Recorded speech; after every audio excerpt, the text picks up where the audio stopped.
Réflexe 2. Pour défiscaliser, pensez au dispositif Pinel. Parmi les investissements immobiliers défiscalisés, le dispositif Pinel. 2 minutes pour votre patrimoine vous explique le mécanisme de cette réduction d'impôt. Succédant aux celliers, borlots et autres Duflot, le Pinel est un dispositif de soutien à la construction d'un parc immobilier neuf ou ancien à rénover dans des localités qui souffrent de pénurie de logements. Comment ça marche? L'investisseur achète un bien neuf ou ancien à réhabiliter qu'il s'engage à louer à des locataires qui en font leur résidence principale.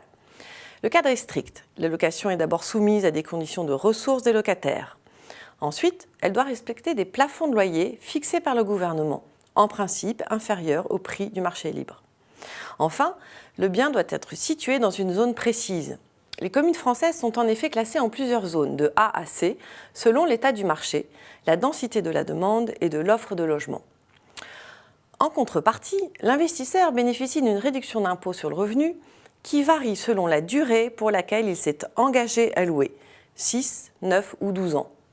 En fonction de cette durée, la réduction d'impôt atteint 12, 18 ou 21% du prix d'achat, retenu dans la double limite de 300 000 € et de 5 500 € par mètre carré. L'économie d'impôt peut atteindre 54 000 € sur 9 ans, 63 000 € sur 12 ans, et elle est soumise au plafonnement des niches fiscales de 10 000 € par an.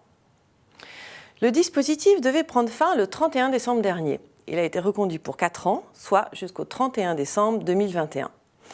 Mais la loi de finances pour 2018 l'a aussi resserré. Le Pinel est désormais réservé aux territoires les plus tendus, c'est-à-dire là où la demande de logement est la plus forte.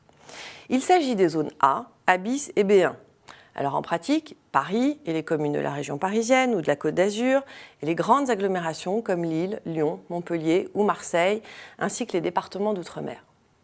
Dans les autres zones B2 et C, le Pinel peut continuer de s'appliquer aux acquisitions dont le permis de construire a été déposé avant le 1er janvier 2018 et pour lesquelles la vente sera signée au plus tard le 31 décembre 2018. Alors, à quel contribuable s'adresse le Pinel ? Ce type d'investissement s'adresserait plutôt à des contribuables imposés dans une tranche moyenne élevée et recherchant une réduction d'impôt tout en développant et diversifiant leur patrimoine.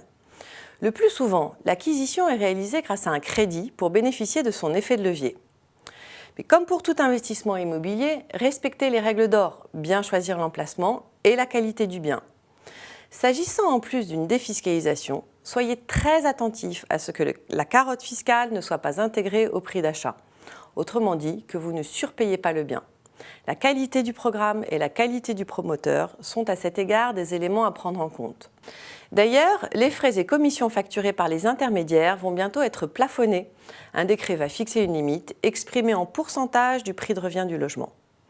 N'hésitez pas à vous rapprocher de votre conseiller LCL Banque Privée. Dans notre prochaine vidéo, nous découvrirons une autre façon d'investir dans la pierre avec la pierre papier.